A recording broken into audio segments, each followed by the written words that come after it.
देखा आपण आता बट्ट्या तयार करसूत आणि त्यांसाठी मी 2 डब्बा गहूनं पीठ लिहिलं, अर्धा डब्बा रवा लिहिला बारीकच रवा लेवानं आणि जाड असणार ना तर मिक्सर फिरायला वाहनं आणि रवाना अर्धं बेसन पीठ लिहिलं तरी चाली, नाही लिहिलं तरी चाली, पण मी थोडंसं बेसन पीठ लिहिलं.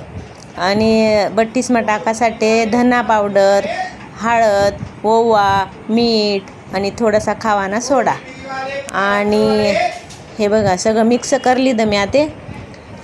आणि मोन देवासाठी तेल गरम करानं. हे गरम तेल करायनो, हाय गरमच तेल छाते मोन दिलं. आणि पाणी बी कोमटच लेवानं थोडंसं, मग बट्ट्या कशा अशा खमंग येतीस मस्त. हे बघा कोमट पाणी होतं.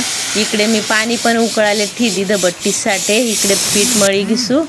जय श्रीराम. या बट्टीसना पाणीमा थोडंसं तेल टाकानं. हे पा आपलं पीठ बी मस्त असं मऊसूत होई गे, रवा चांगला भिजाई घ्या. हे पा आता छोटा छोटा मस्त असा गोळा करलीसू तयार. हे पा एवढा असा गोळा तयार करले ना. आणि आता मस्त आपला या बट्ट्या लाटी लेवानं. हे पा आता चपाती लाटीलीसू मी मजानी, अशी चपाती लाटी लेवानी.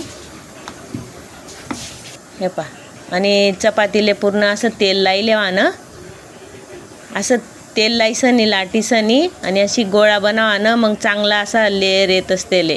हे पा असा गोळा करले आणि सगळी. हे पा असा गोळा करानं. हे पा गोल गोल गोळा होई घ्या तयार आता आपला. हे पा मस्त. हे पा असा सगळा गोळा तयार करली जात. आणि इकडे आपलं पाणी पण उकळी जायला होतं, मग या पाणी मग गोळा सगळा सोडीत जात मी आता. आणि झाकण ठिसणी मजानं उकळू देवानं चांगलं असा फुली जाती न्या मग आपला बट्ट्या. हे पा सगळं टाकी दिलात आता झाकण ठिसणी उकळते त्यात. हे पा कसा मस्त उकळी घ्यात. इकडे तेल पण ठेल होतं मी गरम, या कापिली जात. आणि या पा असा बट्ट्या तेलमा फ्राय करली ते मस्त कलर येईपर्यंत असा लालसर कलर येते असले. हे पा कसा मोकळा मोकळा सुटणार का नाही बट्ट्या. हे पा कसा लेअर उन्हात तेसले मजाना भारी. सगळं तेल निथरायले वाहनं चांगलं आणि सगळं ताटमा टाकी देवानं. हे पा कसा मोकळा मोकळा पूड फुलनात त्या मजाना. हे पा सगळा बट्ट्या अशा लेअर भारी येलचे, कलर पण भारी होणार. पा तेल मा तळू शकतंस, तुमले वाटी तूप मा पण तळानं. हे पा मस्त फुलण्यात का नाही बट्ट्या आपल्या चांगल्या. हे पा आपल्या सगळ्या बट्ट्या तळायक्यात मस्त शेतकाने चांगल्या मस्त खानदेशी पद्धतने बट्ट्या आपल्यावाल्या.